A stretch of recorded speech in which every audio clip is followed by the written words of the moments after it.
Transparency issues at the Department of Employment Security. After months of criticism of the department, we know the acting director, Tom Chan, was the subject of multiple state employee complaints. But the Department of Employment Security refuses to release those public records, instead announcing a new director in a pandemic after we first started asking questions. So Tara Molina breaking that timeline down tonight. Brett and Erica, since the start of the pandemic, we've requested interviews with IDES, but we've only received written statements from their spokesperson. The story you're about to see is a story the agency and its lead attorney didn't want to talk about. Since March, we watched unemployment numbers skyrocket in Illinois. Now more than 1.4 million without jobs. We told the stories of the people who lost their jobs overnight, but waited months for help. We've been waiting 3-4 months already. Some are still waiting. We're having to go to food pantries and stuff just to eat. From the beginning, our reporting has revealed the issues at the state level, causing those people to struggle to successfully file for and receive benefits. From a website that crashed because it couldn't handle the surge of claims, to a data leak IDES called a glitch, exposing thousands of personal records, to staffing issues making it impossible for claimants to get through over the phone. The new callback option debuted, meant to solve that problem. We have implemented the callback-only model as failing. Their systems, new and old, so overwhelmed, even IDES employees came forward as whistleblowers, detailing an internal backlog in issuing benefits, something the agency denied. Claimants can. In that time, we heard from Governor J.B. Pritzker, who has regularly addressed unemployment-related issues at press conferences. We've received written statements from the Department of Employment Security's spokesperson. But even after all of the failures we've uncovered, there's one person we still haven't heard from. Acting Director Tom Chan. Before becoming acting director of IDES in 2019, Chan's LinkedIn says he spent 5 years in their legal division, most recently as chief deputy counsel.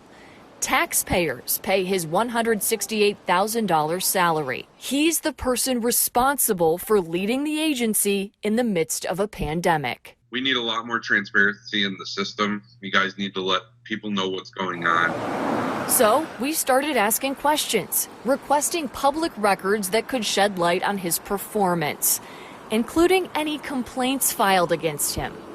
We first filed a Freedom of Information Act request on May 28th.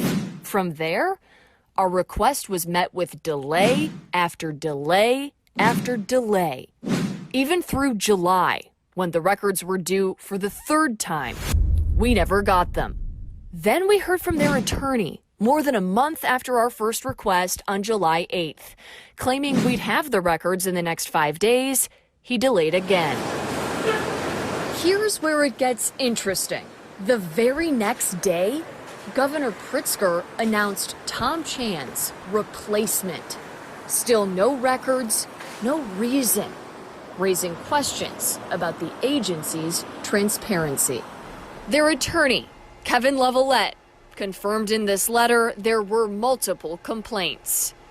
In a statement sent to us hours before this story aired, an IDES spokesperson claimed the complaints from April to June of 2019 were investigated by a private firm who determined there was no violation of the law or the ethical rules. The agency was required to respond within the time frame that it had agreed to. So we brought this timeline to Adam Marshall, a staff attorney with the Reporters Committee for Freedom of the Press. For to come back after all of that and say we're denying access to all of the records entirely is just even more egregious.